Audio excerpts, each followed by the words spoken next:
नमस्कार, आप देख रहे हैं आपका अपना चैनल भिवानी हलचल खबरों के संग में मैं मनोज कुमार। आइए सबसे पहले डालते नजर आज की हेडलाइंस पर। ईडी की कार्यवाही भाजपा का राजनीतिक षड्यंत्र, कहा सतबीर रतेरा ने। नसबंदी से कोई साइड इफेक्ट नहीं होते, कहा पीएमओ ने।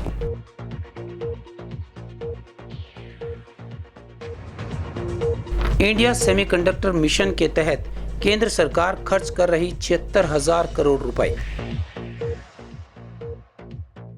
शिक्षा बोर्ड में जर्नलिस्ट क्लब भिवानी ने किया पौधारोपण।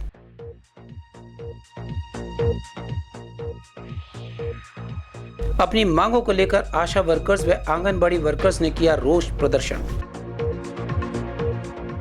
और अब खबरें विस्तार से। कांग्रेस नेता मास्टर सतबीर रतेरा ने अपने निवास पर हुई ईडी की कार्यवाही को राजनीतिक षड्यंत्र बताया है। उन्होंने कहा कि भाजपा सरकार और उनके विरोधी राजनीति में उनके बढ़ते कदम को पचा नहीं पा रहे हैं।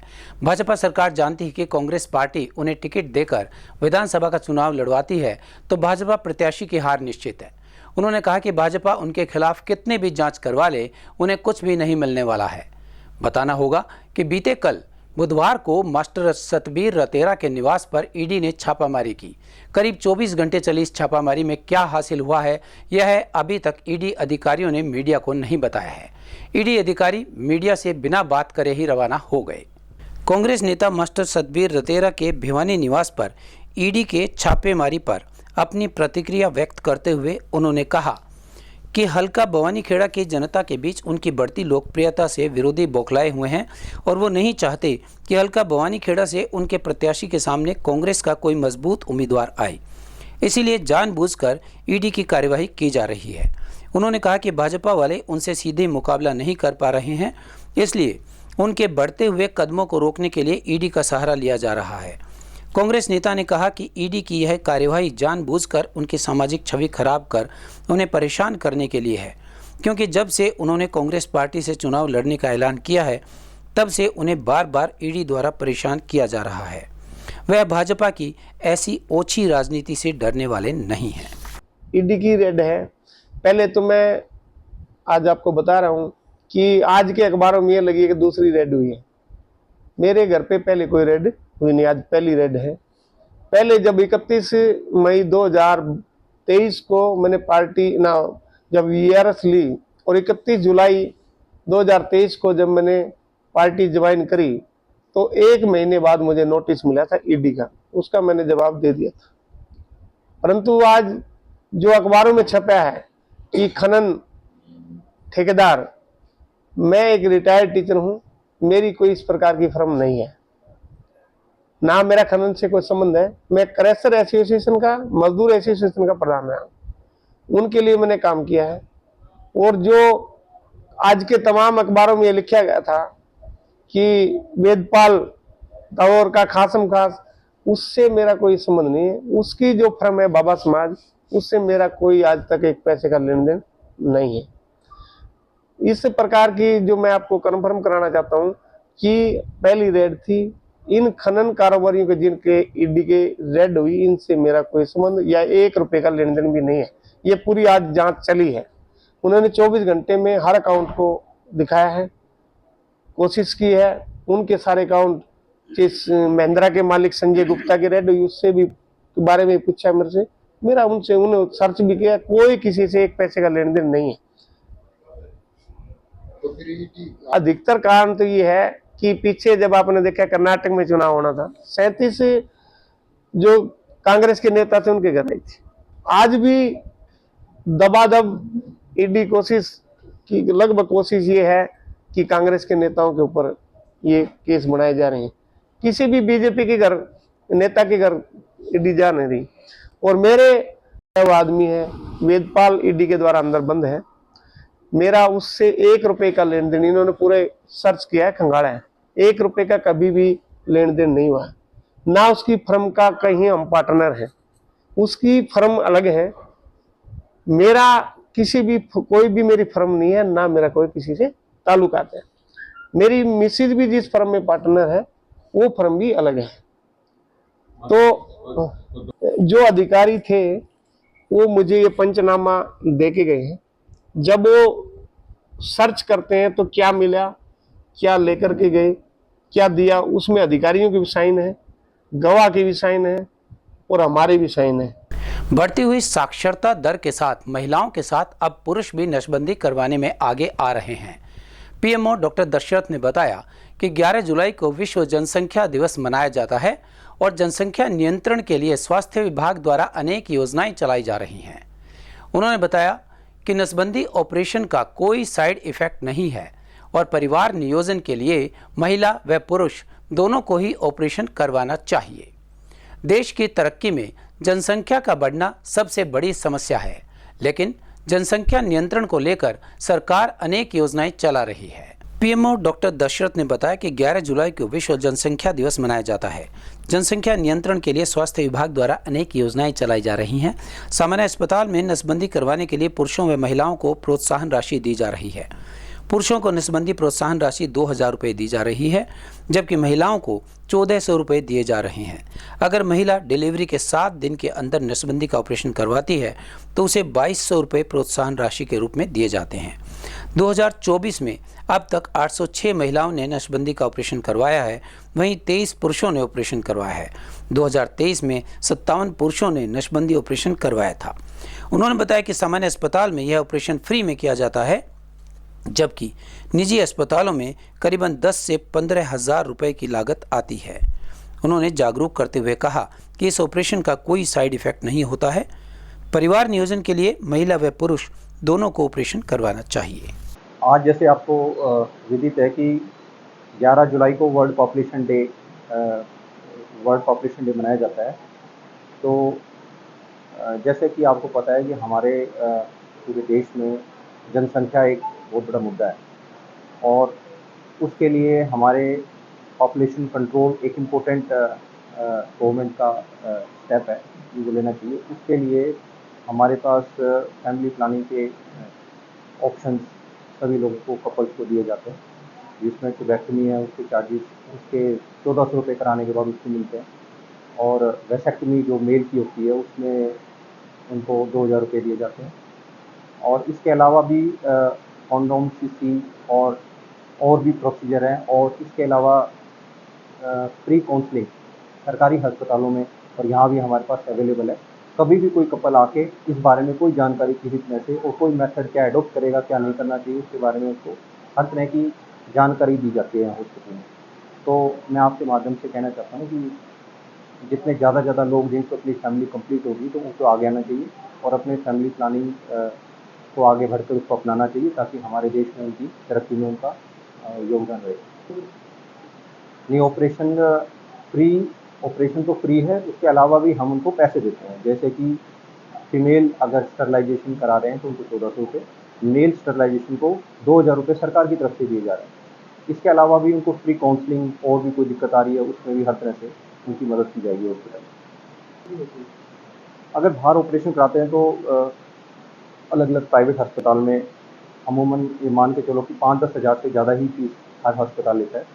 और इसके अलावा उसकी ऑपरेशन के दौरान या उसके बाद की जो तकलीफ है, प्रॉब्लम है, उसके लिए भी वो अलग चार्जेस करते हैं।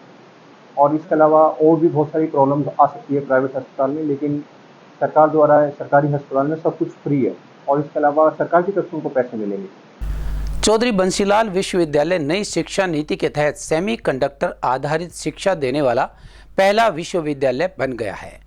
भविष्य की रोजगार परक शिक्षा को लेकर चौधरी बंसीलाल विश्वविद्यालय का यह महत्वपूर्ण कदम है। इस बारे में जानकारी देते हुए चौधरी बंसीलाल विश्वविद्यालय की कुलपति प्रोफेसर दीप्ति धर्मानी ने बताया कि विश्वविद्यालय ने पहल करते हुए नई शिक्षा नीति के तहत सेमीकंडक्टर निर्माण को लेकर एक विशेष कोर्स शुरू किया है। उनका विश्वविद्यालय वैश्विक स्तर पर सेमीकंडक्टर की मांग को देखते हुए इंडिया सेमीकंडक्टर मिशन को आगे बढ़ाने का कार्य कर रहा है। इसके तहत इस कोर्स को पूरा करने वाले विद्यार्थी अब भाभा रिसर्च सेंटर सहित इसरो व नासा में इंटर्नशिप कर पाएंगे। चौधरी बंसीलाल विश्वविद्यालय की कुलपति प्रोफेसर दीप्ति धर्मानी ने बताया कि इंडिया सेमीकंडक्टर मिशन की शुरुआत प्रधानमंत्री नरेंद्र मोदी ने 2021 में कोविड के समय में की थी। जहां अब तक ताइवान, चाइना, कोरिया देशों में ही सेमीकंडक्टर का निर्माण होता था, अब भारत में इंडिया सेमीकंडक्टर मिशन के तहत भारत को सेमीकंडक्टर का वैश्विक हब बनाने का निर्णय लिया है। इसे लेकर भविष्य में बड़े स्तर पर रोजगार के अवसर उपलब्ध होंगे। वहीं CBLU ने सेमीकंडक्टर टेक्नोलॉजी कोर्स की शुरुआत की है। उनका विश्वविद्यालय Bhabha atomic research centre ISRO व नासा से भी MOU साइन करेगा, ताकि कोर्स के बाद उनके बच्चे यहां पर इंटर्नशिप कर पाएं। उन्होंने कहा कि आने वाले समय में सेमीकंडक्टर निर्माण को लेकर बड़ी संभावनाएं हैं। इसे लेकर 76,000 करोड़ रुपए का बजट भी केंद्र सरकार खर्च कर रही है। UTD लेवल पर और एफिलिएटिंग सभी कॉलेजेस में NEP लागू कर दिया गया है। बहुत से प्रोग्राम्स में एफिलिएटेड कॉलेजेस के अंदर जो एडमिशन चल रहे हैं वो DDHE अपने लेवल पर कर रहे हैं। UTD के एडमिशन्स हम रेगुलेट करते हैं खुद। एडमिशन प्रोसेस चल रहे हैं। लास्ट डेट हमारी निकल चुकी है, लेकिन हमने एक्सटेंड करी है क्योंकि आप प्रोफेसर मयंक किंगर हैं, एडमिशन कोऑर्डिनेटर हैं। इनको बहुत फ़ोन आए, DU से भी आए, MDU से भी आए, जो बच्चे रिक्वेस्ट कर रहे थे कि वहाँ रिजल्ट्स अभी नहीं निकले हैं, इसलिए इन डेट्स को एक्सटेंड कर दिया जाए। तो हमने उन्हें 18 तक एक्सटेंड कर दिया है। 17 तक एक्सटेंड किया है। कुछ नेबरिंग यूनिवर्सिटी वो 2 दिन 18 और 19 को अपडेट कर सकता है, और फर्स्ट लिस्ट जो है वो 22 तारीख को आउट हो, फर्स्ट मेरिट लिस्ट। 3 अगस्त से हमारी क्लासेस शुरू हो रही हैं, लेकिन जो हमारी एग्जिस्टिंग कोर्स प्रोग्राम्स हैं उनके जो सेकेंड ईयर हैं यानी थर्ड सेमेस्टर और एफिलिएटिंग कॉलेजेस के भी जो second semester UG program, third semester UG program है या फिफ्थ सेमेस्टर UG प्रोग्राम है, उनके बारे में DA आपको सूचित करेंगे। और इस डाटा एनालिटिक्स के जो जॉब अपॉर्चुनिटीज़ हैं, जैसे कंपनीज में डाटा एनालिस्ट बनना है, बिजनेस इंटेलिजेंस एनालिस्ट बनना है, मार्केट रिसर्च एनालिस्ट बनना है, फाइनेंशियल एनालिस्ट बनना है, डाटा साइंटिस्ट बनना है, ऑपरेशनल एनालिस्ट बनना है, ये सभी हमारे जो कोर्सेज है, ये जो bachelor of commerce data analytics एक हमारा स्पेशलाइजेशन है। वैसे तो bachelor of commerce degree college में चल रहा है, लेकिन ये हमारा एक स्पेशलाइज्ड है डाटा एनालिटिक्स के। और मैडम जो है ये कॉमर्स की मैडम है, ये डाटा एनालिटिक्स के बारे में बात करेंगी, उसके बाद फिर हम अगले कोर्स के डिस्कस। और जब वो UG जो B.Ed है 4 ईयर का कोर्स आ जाएगा, जिसको वो ITEP कहते हैं, तो वो कोर्स अलग से एक्सक्लूसिवली होगा। जब मान लो फर्स्ट ईयर सेकंड ईयर कर बात आपको बताती हूँ कि ये पूरा जो स्कीम है वो क्रेडिट सिस्टम में है। क्रेडिट का मतलब है कि मैंने मान लो एक कोर्स किया, कोई प्रोग्राम का मतलब है जैसे मैंने BSc ऑनर्स ले लिया या BSc सिंपल ले लिया, तो मुझे जितने भी पेपर है, जिसको हम पेपर कहते हैं, उसको हम अपनी एकेडमिक भाषा में कोर्स बोलते हैं। और जो हमारे प्रोग्राम्स होते हैं वो जैसे MSc BSc ये हमारे प्रोग्राम्स होते हैं। तो जो कोर्स वो करता है वो कुछ क्रेडिट्स का माना जाता है। यानी कि अगर आपने पूरी UG की डिग्री लेनी है तो आपको से 130 क्रेडिट्स लेने होंगे। अगर 130 क्रेडिट्स वो कैसे कैसे लेता है, 1 सब्जेक्ट, 2 सब्जेक्ट, 3 सब्जेक्ट, हर कोई 4 क्रेडिट का है, कोई 3 क्रेडिट का है, कोई 2 क्रेडिट का, कुल मिलाकर वो 130 लेने होते हैं। तो एक जगह से अगर जब दूसरी जगह जाएगा तो वो ये देखेंगे वो कितने क्रेडिट लेके आ रहा है, कितने क्रेडिट लेके आ। क्रेडिट का मतलब ये आप समझ सकते हो डेबिट क्रेडिट, यानी उसने अर्न कर लिए, वो जहां मर्जी जाए ले ले। अब मैं आपको एक उदाहरण और दे रही हूँ कि NEP का दूसरा मुख्य फीचर है मल्टी डिसिप्लिनरी होना। तो साइंस वाला बच्चा जो है वो हिस्ट्री भी पढ़ सकता है, हिस्ट्री वाला बच्चा बायोटेक्नोलॉजी भी पढ़ सकता है। ये चॉइस पर छोड़ दिया गया है बच्चे की, ठीक है। अब उसके अंदर आपको मैं एक और बात बता रही हूँ कि UGC का नया रूल ये है कि अगर आप BSc कर रहे हैं या कोई भी एक रेगुलर एकेडमिक प्रोग्राम को परस्यू कर रहे हैं, तो उसके साथ भी आप दूसरा प्रोग्राम भी रेगुलर बोर्ड में कर सकते हैं, प्रोवाइडेड टाइम टेबल क्लैश ना हो, ठीक है, टाइम टेबल क्लैश ना हो, दोनों रेगुलर, दोनों।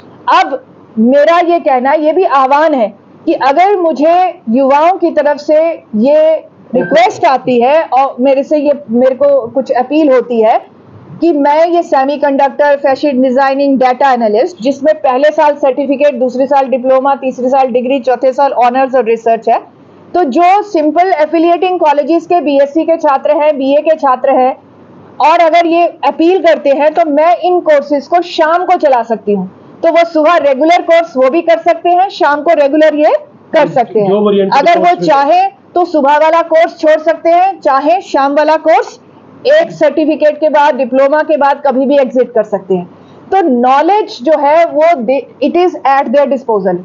Now it is the youth who have to come out and choose their own field of work. Haryana विद्यालय शिक्षा बोर्ड में जर्नलिस्ट क्लब भिवानी के तत्वावधान में पौधारोपण किया गया। बोर्ड के अध्यक्ष डॉक्टर वीपी यादव ने त्रिवेणी लगाकर पौधारोपण अभियान का शुभारंभ किया। इस अवसर पर 100 फलदार व औषधीय पौधे लगाए गए। इस मौके पर बोर्ड अध्यक्ष डॉक्टर वीपी यादव ने कहा कि पौधे जीवन का आधार हैं। पौधों से पर्यावरण में जहां शुद्धता आती है, वहीं मौसम भी नियंत्रित रहता है। वर्तमान में जब ग्लोबल वार्मिंग तेजी से बढ़ रही है, ऐसे में पेड़ लगाना आवश्यक हो गया है। जर्नलिस्ट क्लब प्रधान ईश्वर धामू ने कहा कि वर्तमान में देश में 500 करोड़ पौधे लगाए जाने की आवश्यकता है और जर्नलिस्ट क्लब पिछले 6 साल से लगातार 1000 पौधे प्रतिवर्ष लगा रहा है और उनकी देखभाल भी कर रहा है। शिक्षा बोर्ड परिसर में जर्नलिस्ट क्लब भिवानी के तत्वावधान में किए गए पौधारोपण के अवसर पर बोर्ड अध्यक्ष डॉक्टर वीपी यादव ने कहा कि जीवन में हर यादगार मौकों पर हमें पेड़ लगाने चाहिए ताकि वो दिन पीढ़ी दर पीढ़ी यादगार बन जाए। उन्होंने कहा कि अगर सुनियोजित ढंग से वृक्षारोपण नहीं किया गया तो तापमान 45 डिग्री से बढ़कर 55 डिग्री हो जाएगा। उन्होंने पौधारोपण को समय की ज़रूरत बताया। उन्होंने कहा कि पौधारोपण से ही मानव जीवन में खुशहाली आ सकती है। आज हरियाणा विद्यालय शिक्षा बोर्ड के प्रांगण में जर्नलिस्ट क्लब भिवानी की के तत्व साथ में मिलकर हमने एक पौधारोपण का कार्यक्रम किया है और आज इसके अंदर हमने 100 के करीब जो है पौधे लगाए हैं। और मैं समझता हूँ कि जिस तरह से हमें पर्यावरण का संरक्षण करना चाहिए और पौधे लगाने चाहिए। आज के दिन इस बार देखा बड़ी भीषण गर्मी पड़ी थी और टेम्परेचर 50 से 52 डिग्री तक पूरे देश में पहुंच गया था। तो ये हमारा सबका कर्तव्य है कि धरती माँ को बचाने के लिए और स्वयं को, मानव को बचाने के लिए हमें पौधारोपण करना बड़ी आवश्यक है। और इसकी तरफ हरियाणा विद्यालय शिक्षा बोर्ड और जर्नलिस्ट क्लब भिवानी ने एक कदम बढ़ाते हुए इतना बड़ा पौधारोपण का कार्यक्रम किया है। साथ में 700 गड्ढे खुदवाकर और 700 पौधे यहाँ लगाए जाएंगे। तो इसके लिए मैं जर्नलिस्ट क्लब भिवानी का धन्यवाद करता हूँ और जितने भी यहाँ पर आए जो गेस्ट हैं और इसमें भाग लिया उन सबका भी बहुत बहुत धन्यवाद। आज यहाँ पे जर्नलिस्ट क्लब ने जो प्लांटेशन डे रखा है, ये आज समझती हूँ पूरी दुनिया में इसकी ज़रूरत है। हम लोग अपने स्वार्थ के लिए बहुत से पेड़ काट चुके हैं और आज वो समय आया है कि ये धरती तपने लगी है। कई सालों के बाद ऐसा होगा, हमारी आने वाली जनरेशन जो होगी वो एक आग के गोले पे बैठ जाएगी। तो हम सब का कर्तव्य है कि आज पौधारोपण जो हुआ है, मैं अपने आप को सौभाग्यशाली महसूस कर रही हूँ कि मुझे इसमें हिस्सा लेने का सौभाग्य प्राप्त हुआ। और हम सब का कर्तव्य है, खाली पौधारोपण कर देने से ज़रूरतें पूरी नहीं होंगी। हमें इनकी देखभाल करना, उनको बड़ा करना और जिस किस्म के पौधे लगाना। आज जैसे बड़ का पौधा, नीम का पौधा और पीपल का पौधा लगाया गया जो कि हमारे वातावरण को शुद्ध करता है। जर्नलिस्ट क्लब भिवानी के प्रधान ईश्वर धामू ने कहा कि वर्तमान में अपने देश में 500 करोड़ पेड़ लगाए जाने की आवश्यकता है। इसीलिए हम सभी का फर्ज बनता है कि हम समय समय पर पौधारोपण करते रहें। उन्होंने यह भी कहा कि वृक्षों से हमें प्राकृतिक ऑक्सीजन मिलती है। उन्होंने कहा कि दुर्भाग्य की बात है कि पेड़ों की अंधाधुंध कटाई हो रही है और उस अनुपात में नए पेड़ नहीं लगाए जा रहे हैं। जर्नलिस्ट क्लब भिवानी की ओर से आज शिक्षा बोर्ड परिसर में पौधारोपण किया। इस अवसर पर हमने 100 पौधे लगाकर पौधारोपण अभियान का शुरुआत की है। ये हमारा 7वां अभियान है। इससे पहले हम 6 अभियान और चला चुके हैं। इस बार हमने 10 स्थानों को चिन्हित किया है जहां हम पौधारोपण करेंगे। पौधारोपण के बारे में मैं बताना चाहूँगा कि आज जो वातावरण में, मौसम में जो असंतुलन आया है, उसका बड़ा कारण ये है कि हम पेड़ों को तो काटते जा रहे हैं, उनकी औसत में दूसरे पेड़ नहीं लगाए जा रहे। एक मोटे अनुमान के अनुसार हिंदुस्तान में अगर सही ढंग से पेड़ लगाए जाएं तो 500 करोड़ पेड़ों की जरूरत है जो लगाए जाने चाहिए। लेकिन इतने पेड़ हम नहीं लगा पा रहे हैं, तो उसकी एवज में क्या है कि हम छोटे छोटे थोड़े थोड़े पेड़ लगाएं तो एक पूरा वातावरण बनता है, एक माहौल बनता है। मैं ये अपील भी करना चाहूँगा कि आपके जीवन में जो भी महत्वपूर्ण दिन हो उसको यादगार बनाने के लिए एक पौधा जरूर लगाएं। आशा वर्कर्स यूनियन ने अपनी मांगों को लेकर लघु सचिवालय के बाहर रोष प्रदर्शन किया। प्रदर्शन में Asha workers, anganwadi, mid day meal व क्रैच वर्कर्स ने अपनी मांगों को लेकर स्वास्थ्य मंत्री के नाम ज्ञापन दिया। आंगनबाड़ी यूनियन की जिला सचिव राजबाला शर्मा ने बताया कि 11 जुलाई को हम मांग दिवस के रूप में मनाते हैं। जब तक हमें पक्के कर्मचारी का दर्जा नहीं दिया जाता है तब तक न्यूनतम वेतन 26,000 रुपये दिया जाए, महिलाओं के उत्पीड़न को रोकने के लिए कानून व्यवस्था ठीक की जाए, सामाजिक सुरक्षा प्रदान की जाए और आशा वर्कर्स के रिटायरमेंट उम्र 65 वर्ष की जाए। मिड डे मील जिला प्रधान सुदेश श्रीवास्तव ने बताया कि आशा वर्कर्स को रोजाना 8 घंटे काम करना पड़ता है, लेकिन सिर्फ 7,000 रुपये प्रति माह वेतन मिलता है। उनका वेतन बढ़ाया जाए। उन्होंने यह भी कहा कि वेतन समय पर नहीं आता है, जिससे उन्हें जीवन यापन करने में समस्याओं का सामना करना पड़ता है। आशा वर्कर्स की सचिव सुशीला ने बताया कि हमने 73 दिन की हड़ताल की थी, जिसमें सरकार ने वेतन संबंधित मांगों को पूरा करने का आश्वासन दिया था। अब सरकार अपनी बात से मुकर रही है। उन्होंने कहा कि उन्हें यात्रा भत्ता, ड्रेस भत्ता, टैब, मोबाइल इत्यादि दिए जाएं। उन्होंने यह भी कहा कि महिला कर्मचारियों को रात को भी कार्य के लिए जाना पड़ता है, जिसमें असामाजिक तत्वों का डर बना रहता है। महिलाओं की सामाजिक सुरक्षा के लिए कड़े कदम उठाए जाने चाहिए। आज हम अपना 11 जुलाई को मांग दिवस के रूप में मनाते हैं और हमारी जो मांगे हैं वो इस प्रकार हैं। हमें जब तक कर्मचारी का दर्जा नहीं दिया जाता, जब तक न्यूनतम वेतन 26,000 दिया जाए और महिलाओं का जो उत्पीड़न हो रहा है उसके लिए कानून व्यवस्था को ठीक किया जाए और मतलब हमारी जो सामाजिक सुरक्षा होनी चाहिए आंगनवाड़ी वर्कर की और मतलब जो भी परियोजना कर्मी है उनकी, वो हमें प्रदान की जाए और अन्य सहूलियत जो एक महिला को होनी चाहिए वो आज हम मांग करते हैं भारत सरकार से कि हमें दी जाए। हाँ, पहले भी काफ़ी बार हम अपने धरने और प्रदर्शन कर चुके हैं, पर सरकार ऐसी है कि उनके ऊपर जू नहीं रेंगती इस बात की, इसलिए हमें बार बार प्रदर्शन करने पर मजबूर होना पड़ता है। आगे का प्लान हमारा यही है, अगर समय रहते भारत सरकार और हरियाणा सरकार से जाती है और हमारी मांगे तो कुछ नहीं है, उन्होंने ही लागू की हुई हैं। जो मतलब पहले 2018 में प्रधानमंत्री ने भी हमारा 1500 और 750 बढ़ाया था 5 साल से, हरियाणा सरकार उसको दबा के बैठी है। वो एरियर समेत हमें दिया जाए, नहीं तो हम आगे आने वाले चुनाव में सरकार को दिखा देंगे कि हम क्या हैं। हम आज रोज प्रदर्शन कर रहे हैं, पूरे हरियाणा में है। हमारे भिवानी जिला पे यहाँ पे हम नेहरू पार्क में इकट्ठे हुए थे प्रदर्शन करते हुए। हम डीसी ऑफिस पे अब हमारा मांग पत्र देंगे। हमारा मांग पत्र है कि हम 73 दिन की हड़ताल हमने अगस्त से शुरू करके और अक्टूबर तक हमने हड़ताल को जारी रखा था और सरकार ने कुछ हमारे इंसेंटिव में बढ़ोतरी की भी बात की थी, कुछ हमारे फिक्स में भी बढ़ोतरी की थी, कुछ और हमारे जो नोटिफिकेशन जारी किया था, आज सरकार उन बातों से मुकर रही है।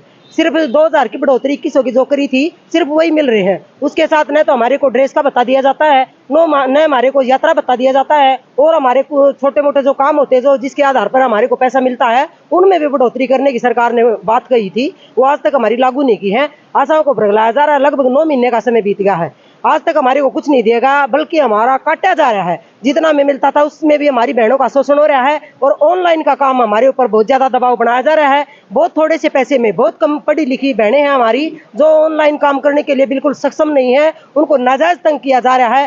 और अब एक खबर चलते चलते, सुप्रीम कोर्ट ने मुस्लिम महिलाओं को लेकर एक बड़ा फैसला दिया है। कोर्ट ने मुस्लिम महिलाओं को तलाक के बाद गुजारा भत्ता का हकदार माना है। सुप्रीम कोर्ट ने कहा कि तलाक से बाद में मुस्लिम महिलाएं गुजारा भत्ता की हकदार हैं। कोर्ट ने कहा कि सीआरपीसी की धारा 125 के तहत सभी धर्म के तलाकशुदा महिलाएं गुजारा भत्ता के लिए अपील कर सकती हैं। यह फैसला तब आया जब तेलंगाना के एक मुस्लिम व्यक्ति मोहम्मद अब्दुल समद ने तेलंगाना उच्च न्यायालय के उस आदेश को चुनौती दी जिसमें उसे अपनी पूर्व पत्नी को अंतरिम गुजारा भत्ता के रूप में 10,000 रुपये का भुगतान करना था। कोर्ट ने तलाकशुदा मुस्लिम महिला को सीआरपीसी की धारा 125 के तहत अपने पति से भरण पोषण का हकदार बताया। जस्टिस BV नागरत्ना और जस्टिस ऑगस्टिन जॉर्ज मसीह की बेंच ने मोहम्मद अब्दुल समद की याचिका को खारिज करते हुए आदेश दिया। कोर्ट ने माना कि धारा 125 सभी महिलाओं पर लागू होती है, न कि केवल विवाहित महिलाओं पर। धारा 125 में भरण पोषण का प्रावधान है। इसके मुताबिक कोई भी व्यक्ति जिसके पास अपना भरण पोषण करने के लिए पर्याप्त साधन है, वह पत्नी, बच्चों और माता पिता को भरण पोषण देने से इनकार नहीं कर सकता। समद के वकील ने यह भी दलील दी कि अपना भरण पोषण करने में स्वयं सक्षम तलाकशुदा महिला सीआरपीसी की धारा 125 के तहत गुजारा भत्ते की मांग नहीं कर सकती है, जबकि 1986 का कानून सक्षम महिला को भी अपने पूर्व पति से गुजारा भत्ता का अधिकार देता है। सीआरपीसी की धारा 125 में कहा गया है कि अगर कोई व्यक्ति अपनी पत्नी, बच्चे या माता पिता के भरण पोषण से इनकार कर देता है, जबकि वह ऐसा करने में समर्थ है, ऐसे हालत में अदालत उसे भरण पोषण के लिए मासिक भत्ता देने का आदेश दे सकती है। और अब जाने से पहले हेडलाइंस। ईडी की कार्यवाही भाजपा का राजनीतिक षड्यंत्र, कहा सतबीर रतेरा ने। नसबंदी से कोई साइड इफेक्ट नहीं होते, कहा पीएमओ ने।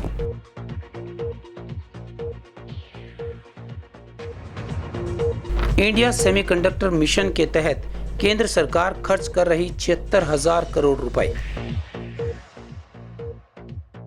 शिक्षा बोर्ड में जर्नलिस्ट क्लब भिवानी ने किया पौधारोपण।